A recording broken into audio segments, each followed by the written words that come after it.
네, 이슈 인터뷰로 이어갑니다. 주로 아프리카에서 발생한다고 알려졌던 감염병 원숭이 두창이 최근 영국에서 처음 발견이 또 됐다고 하죠. 전 세계로 조금씩 확산하고 있다는 내용 아마 다들 듣고 또 조금은 놀라셨을 것 같은데 관련 내용 짚어보도록 하겠습니다. 한림대 성심병원 호흡기내과 정기석 교수 통화 연결돼 있습니다. 교수님 안녕하십니까?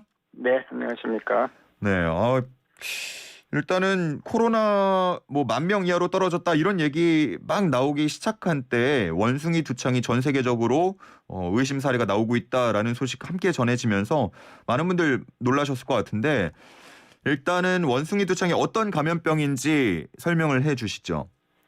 예, 이제 많은 분들이 두창이 뭔지 잘 모르실 거예요. 왜냐하면 두창이 벌써 없어진 지가 굉장히 오래됐거든요. 한 50년 가까이 됐기 때문에. 그런데 이거는 사람 두창이 원래 있었고요. 네. 사람 두창이 지구상에서 소멸이 됐다. 이제 이렇게 선언이 된 건데 원숭이에서 남아있는 두창이 사람과 만나서 이제 병이 넘어온 거죠. 인수 공통 감염병의 하나입니다. 그래서 이 증상도 보면은 예전에 이제 사람들이 그냥 사람들끼리 알았던 그 두창이랑 같은 비슷한 증상입니다. 그래서 뭐 열이 나고 몸이 쑤시고 아프고 이제 제일 중요한 것은 피부에 수포가 돋는 거죠. 발진이 생기면서 물집이 생기고 작은 물집이 생기면서 그것이 고름이 차고 터지고 나중에는 이제 그것이 이제 아물면서 닦지가 않고 하는 그런 과정들을 거치게 되는 겁니다. 예. 뭐 사진 보니까 손이나 이런 곳에 주로 수포가 발생하긴 하던데 뭐 기사 내용에는 얼굴 포함해서 몸 전체에 난다고 돼 있더라고요. 맞나요? 네, 맞습니다. 사람 두창이 사실은 얼굴에 많이 이제 침범을 했기 때문에 얼굴이 흉터가 지고 한 그런 일들이 예전에는 많았었죠. 지금은 이제 다 없어졌습니다만은 마찬가지로 원숭이 두창도 이제 그 자료들을 보면 주로 얼굴에도 많이 나타나는 거, 이제 손, 발 이런 데 이제 많이 나타나는 걸로 돼 있고요. 아직까지 이제 전 세계적으로 불과 이번에 한 이제 많이 늘어서 한 200명 조금 덜 되는 숫자가 보고되고 있기 때문에 조금 더 임상 양상이라고 부르는 어떻게 나타나서 어떻게 사라지는지 치명률 얼마나 됐는지는 이제 조금 더 자료를 모아봐야 알 수 있을 것입니다. 일단은 뭐 이 소식 전해지면서 함께 코로나랑 비교돼서 뭐 전염력 혹은 치명률 이런 것들 따지던데 얼굴에 수포 생기면 사실 치명률 상관없이 굉장히 많은 분들 만약에 걸린다면 힘들어하실 것 같아요. 그게 제일 문제입니다. 예, 그래서 사실 그런 게 영구히 흉터로 남게 되거든요. 예, 그것 때문에 제일 걱정인데요. 이제 이 문제는 만일 우리나라에 이 원숭이 두창이 들어와서 어떤 이제 앓는 그런 상황이 생긴다면은 그 부분이 아마 오히려 더 중요하게 여겨질 수도 있고요. 치명률은 외국서 지금 아프리카 쪽에서 나오는 것보다는 훨씬 낮으리라 그렇게 예상을 합니다. 왜냐하면 뭐 2차 감염이나 이런 걸로 되게 사망을 하기 때문에 충분히 우리나라는 그런 의료 시설이 충분하고요. 그다음에 치료제도 우리가 개발한 건 아니지만 이미 이 승인받은 제품들이 한 2가지가 있기 때문에 준비를 잘 한다면 괜찮을 거고요. 이게 이제 두창이라는 게 원숭이 두창이 아니더라도 일반 그전에 알았던 이 두창균이 사실은 생물학계에 쓰일 수 있다.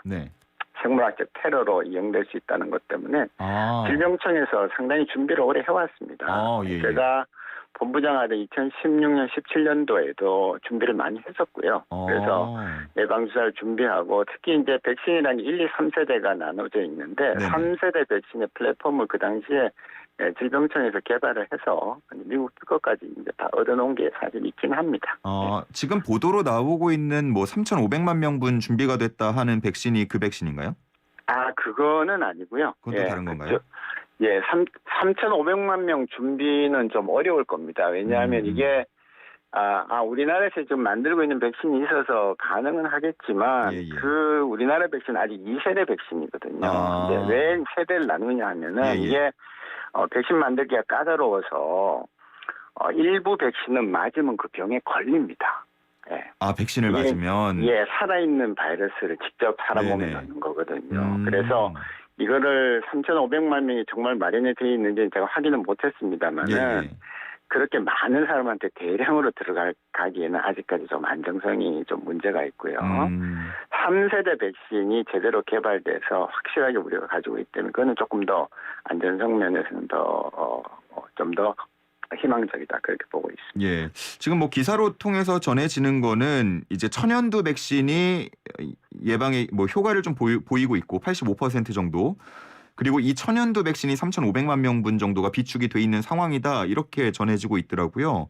네. 그래서 원숭이 백신은 이 두창은 백신이 지금 개발된 건 아니고요. 근데 원래 알고 있던 그 두창 백신 예. 사실은 두창이 새로 나타나서 마련한 게 아니라 군사 목적으로 사실은 준비를 했던 겁니다. 우리나라에서도. 예, 그랬는데 마침 이게 나왔으니까 사람용 천연두 두창 백신이 개발된 걸 가지고 예. 원숭이 두창이 만일 유행을 한다면은 이제 우리 국민들한테 이 예방 백신을 놓을 수 있겠다라는 그런 정도로 지금 이해를 하시면 되겠습니다. 근데 이 기사를 보면서 궁금했던 게 천연두라는 건 사실 거의 이제 최근 현대 사회에서 많이 사라진 거 아닌가요?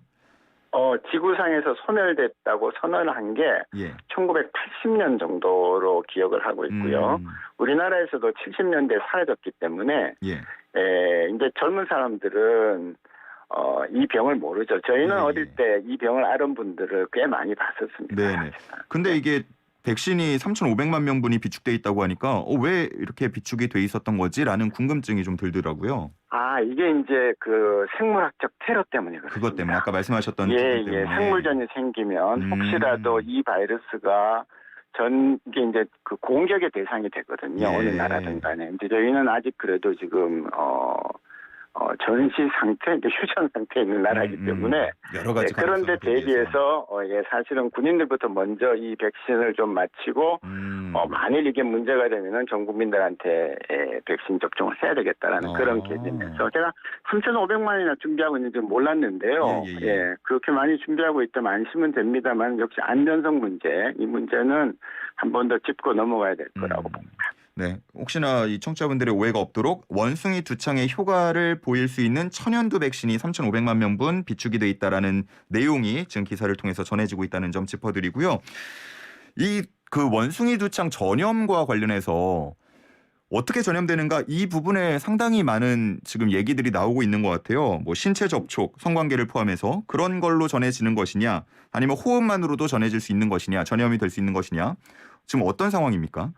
예, 일단 호흡은 아닙니다. 호흡으로 전해지면 이제 홍역이나 이런 것 같아요. 엄청나게 전파력이 센데요. 예.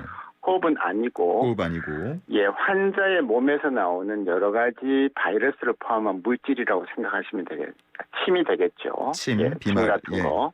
예, 그다음에 비말도 멀리 날아가면 가지만 공기 전염은 안 된다고 보는 거니까. 그다음에 제가 이제 수포를 말씀드렸는데 그게 고름이 터지면서 진물이 나오겠지 않겠습니까? 예, 거기에 바이러스가 묻어 있고요. 그리고 사실 바이러스가 몸을 침범하면 여기저기에서 바이러스가 좀 있습니다. 그렇기 때문에 그런 결국 그 환자랑 밀접 접촉 가까이, 물리적으로 가까이 혹은 더 가까이 피부가 맞닿는다든지 이런 상황이 생긴다면 언제든지 전염은 가능하다 그렇게 보는 거죠. 그러면 만약에 국내에서 이 원숭이 두창 사례가 발견이 되더라도 우리가 이 2년 동안 겪었던 코로나 같은 전파력은 사실상 없을 것 같다라고 생각을 해도 될까요? 예, 일단은 이 바이러스가 번지는 속도가 우리가 이때까지 봤던 코로나보다는 훨씬 약합니다. 그러니까 지금 코로나는 최근에 오미크론이 굉장히 심할 때는 한 명이 10명까지 전파를 시킬 수 있는 그런 정도의 감염력을 갖고 있었다 하면 지금 이 원숭이 두창 것보다 훨씬 낮은 그렇기 때문에 환자 곁에 있더라도 안 걸린 사람이 많다는 거죠.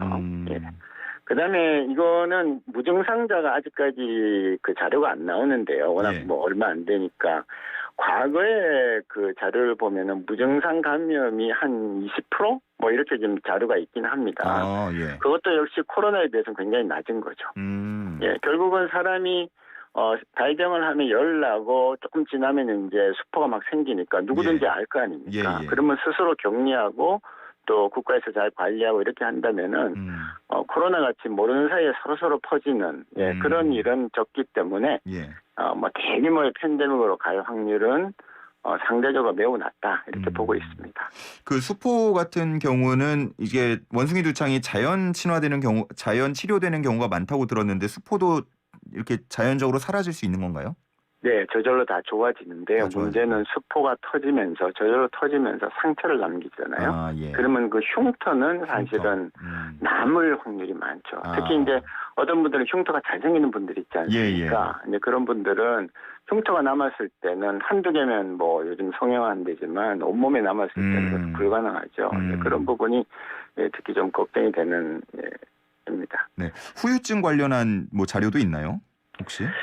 후유증은 별로 없는 듯합니다. 대개 한 달 정도 앓으면 되게 아는데 결국 남는 게 피부의 상처, 그 창상이 남는 그런 것들, 흉터가 남는 것들 때문에 그렇고요. 뭐 아주 드물게는 굉장히 면역이 떨어져 있는 분들, 뭐 항암 치료를 받고 있는다든지 선천적 면역, 후천적 면역 저투자들에 대해서는 바이러스가 들어가서 사람 몸을 결국은 치명적으로 만들 수도 있기 때문에 뭐 그냥 별거 아닌 건 아니다라는 거고요. 치료제가 개발이 돼 있으니까 그 치료제를 우리 만일 뭐 문제가 된다면은 그 정부가 조기에 확보를 하고 또 국내에서도 그런 치료제를 생산할 수 있는지에 대해서 미리 준비를 하고 하는 그런 과정이 꼭 필요하다고 봅니다. 예. 뭐 보도 보니까 뉴욕시에서는 예방 관련해서 보건당국이 마스크 착용을 권고했다고 하던데 아까 호흡은 아니라고 하셨잖아요. 그럼 이게 효과가 있는 거라고 봐야 될까요? 예, 이 호흡은 아니라도요, 이게 침방울이 튀는 걸 막기 위한 거죠. 예, 이게 바이러스가 결국은 몸에 들어갈 때 입안에도 지금 모여있기 때문에 둘이 이제 사람이 마주 앉아가지고 계속 말을 갖다 하게 되면은 그 미세한 침방울은 늘 튑니다. 예, 안 나올 수가 없습니다. 암만 말을 조용히 해도요. 그리고 크게 말을 하면 침방울이 굉장히 멀리 튀는 걸로 되어 있기 때문에 마스크를 쓰고 웬만한 데서는 다니면은 그럴 확률이 줄어드는 것이죠. 코로나보다는 전파력이 약하긴 하지만 아무것도 아닌 건 아니니까 좀 대비를 해야 된다는 말씀이셨고 저희 이제 끝으로 코로나 관련 소식도 간략하게만 짚어볼게요. 어제였죠. 118일 만에 신규 확진자가 10,000명 아래로 내려갔거든요. 뭐 오늘 다시 조금 증가하긴 했지만 감소세가 계속 이어질까요?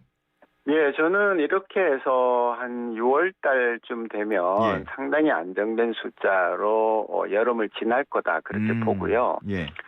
문제는 이제 저희가 요즘은 뭐 10,000명 이제 7천만 8천이니까 아무것도 아닌 걸로 생각을 하는데 사실은 예전을 생각해 보십시오. 얼마나 많은 숫자입니까? 그쵸, 이것이 여름을 지나면서 사회에서 바이러스가 사라지지 않고 우리 사회에서 계속 돌다가 이제 여러 가지 면역이 떨어지는 백신을 맞았던 오미크론을 알았던 간에 한 9월, 10월쯤 되면 우리 국민 전체가 아마 면역이 다 떨어질 거예요. 그러면서 이제 밀접된 환경이 오는 겨울을 만나게 되면 겨울에 한 번 정도의 유행은 불가피하다 그렇게 보고 있습니다. 겨울에 다시 한번 재유행이 예상이 된다. 라는 말씀이신 거죠? 예, 뭐 그럴 수밖에 없는 겁니다. 북반구에 있는 나라들은 대부분 그렇게 예상을 하는 것이 옳다고 봅니다. 그러면은 아직은 조금 더 우리가 코로나와 함께 가야겠다라는 또 생각이 드네요. 네, 그 사이에 이제 우리가 정부가 철저히 준비를 해야죠. 여러 가지 자료를 준비하고 의료시설을 충분히 하고 치료제를 충분히 확보해서 예전같이 그렇게 뭐 거리두기를 강하게 해가지고 사회가 굉장히 정체되는 일은 없도록 준비하는 것이 뭐 이번 정부가 해야 되는 가장 중요한 일이죠. 네, 또 다른 뭐 변수, 또 다른 변이가 생기지 않았으면 좋겠다는 생각 들고 원숭이 두창은 변이 같은 건 우려 없습니까? 예, 이게 이제 변이가 잘 생기는 게 RNA 바이러스라는 것 때문에 이 복제 과정에 실수가 생겨서 생기는 거거든요. 근데 그 원숭이 두창은 DNA 바이러스라고 훨씬 더 단단한 바이러스입니다. 그래서 복제를 할 때, 소위 복사를 할 때 실수할 염려가 별로 없는 거죠. 그래서 그 부분도 괜찮은 부분인데 지금 이상하게 이렇게 돌고 있으니까 과학자들은 지금 나오는 원숭이 두창은 우리가 원래 알고 있던 원숭이 두창의 DNA 바이러스가 변형한 게 아닌가 하는 그런 의심을 지금 좀 갖고 연구를 시작했다고 들었습니다. 네, 상황을 조금은 더 지켜봐야겠네요. 자, 오늘은 여기까지 듣겠습니다. 오늘 말씀 감사합니다. 네, 감사합니다. 네, 지금까지 한림대 성심병원 호흡기내과 정기석 교수였습니다.